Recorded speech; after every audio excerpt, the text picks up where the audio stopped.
ตลาดมาน้องสบายดีช่วงสวยๆยังไงวะเนี่ยเริ่มจากเบิดเนี่ยหรอเปล่าลงเบาเนี่ยเลยครับ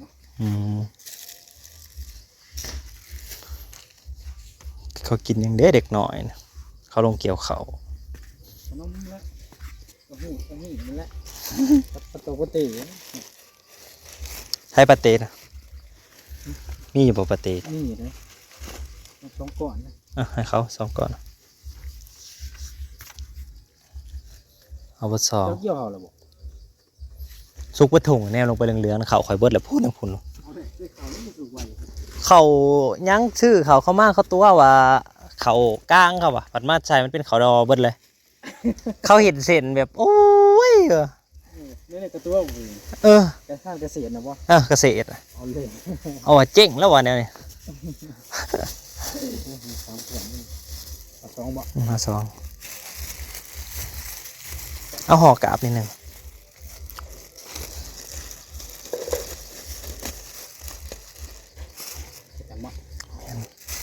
ปิ้งยังเนี่ยปิ้งไก่ปิ้งตับแล้วก็ไข่พะโล้เอาปิ้งตับนะ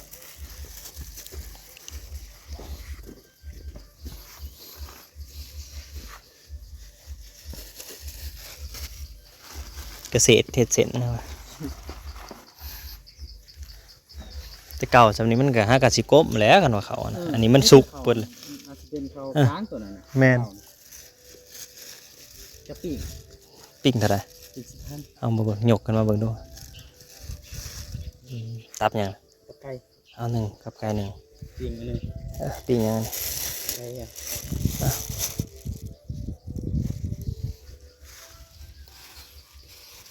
รวมเลยถ้าได้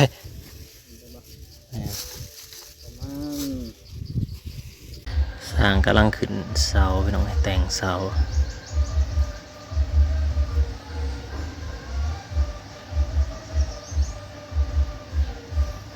กำลังขึ้นกระเบื้องที่ไปแก่มาว่านี่แหละกระเบื้องก็มีจำกัดขนาดนี้พลาดบ่ได้เลยจำกัดให้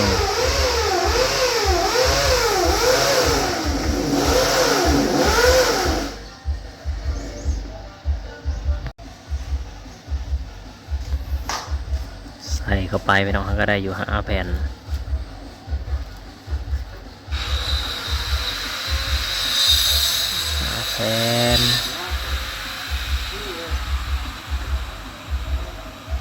คือบ่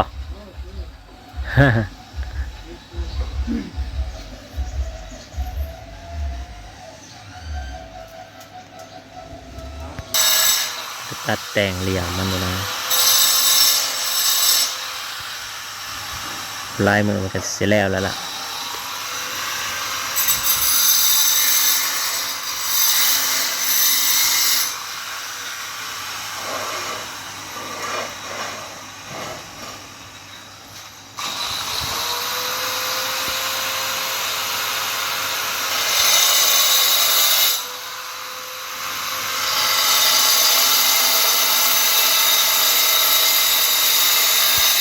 อันนี้ก็กินนมตื่นแล้วปลาลุงเอ้ย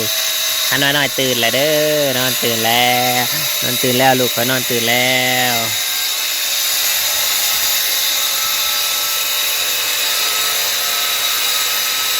ใส่เข้าไปแล้วน้อย3 หนาแล้วตอนนี้หน่อยเกือบไปใส่เด้เนี่ยเนาะ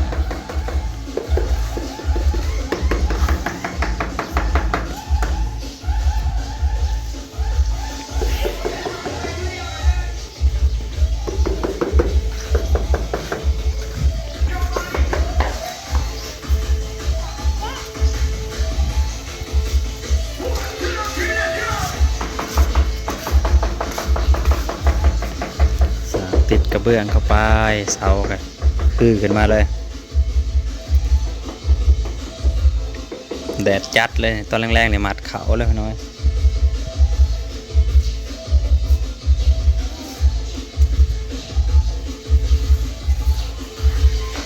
ลายกระเบื้องกันละลายกระเบื้อง ลายหินกาบ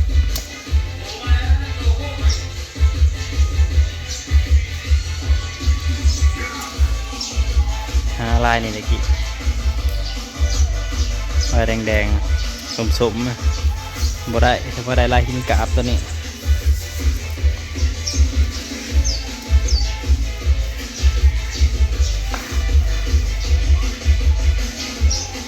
เบื้องมาแต่ไทยขนาดกระเบื้องกันนะ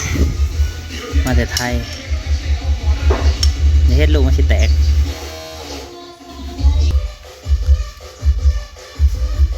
อีก3 แผ่นก็แล้วเสาหนึ่งพี่น้อง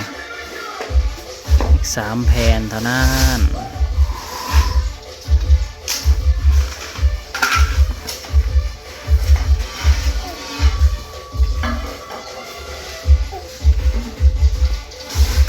มันได้ยังลูก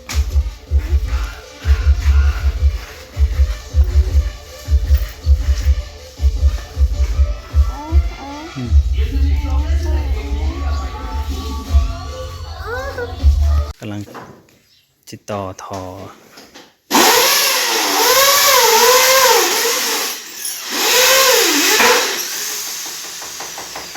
กรอกน้ำแล้วก็แล้วทอน้ำ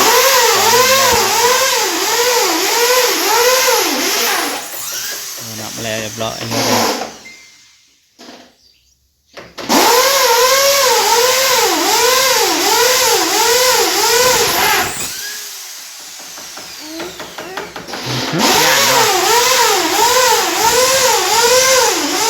ย่านเนาะ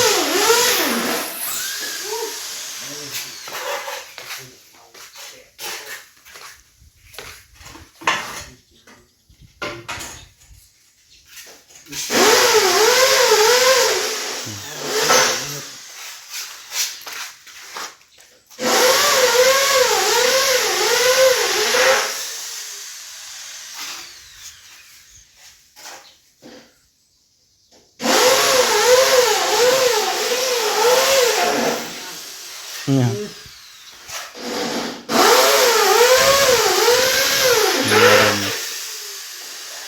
คนขาวแล้วแรง เดี๋ยวที่ภายนอกเดี๋ยวที่ภายใน ใช่ เอานะ เนี่ยฮ้อนแดดแดดเกินแดดเราดูแดด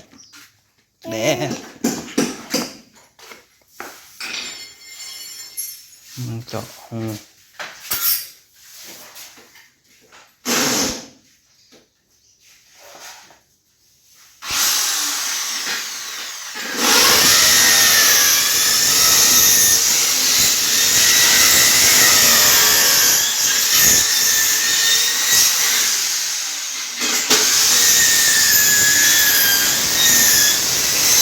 ไม่พอน้ำทิ้งกระติดกระโลเร่งด่วน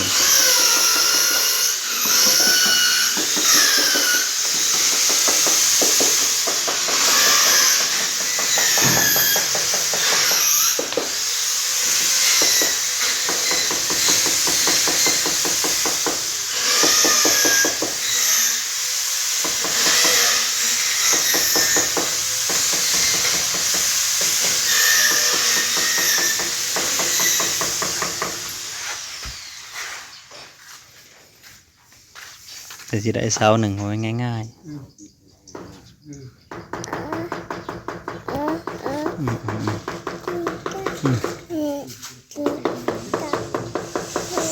อ่อนแดด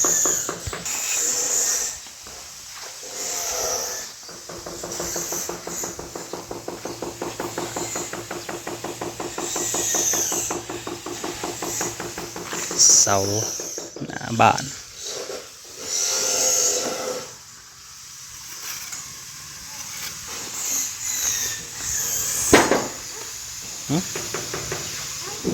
ลุกปูนสิกัดเจาะหูถอน้ำทิ้งถอน้ำจากอ่างน้ำแล้วเนาะถอน้ำทิ้ง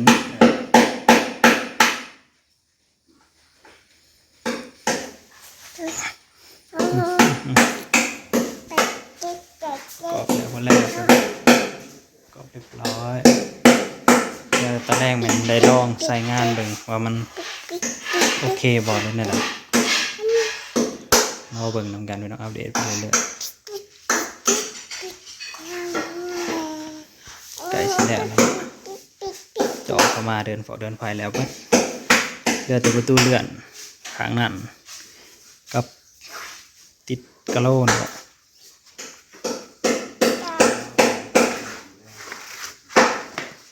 ขนาดข้างนี้แผ่นเดียวติดดัก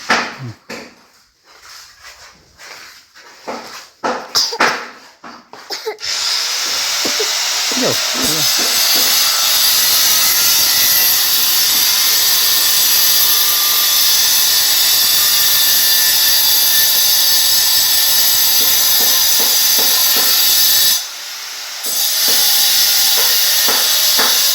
ดีแล้วเสาหนึ่งตอนเสาแล้วเสาหนึ่งเลย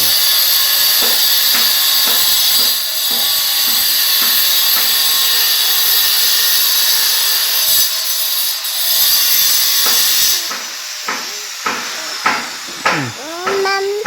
ไปมามอีกบ่ไปมามอีกบ่มาแล้วนมมาทันได้กอยให้สัก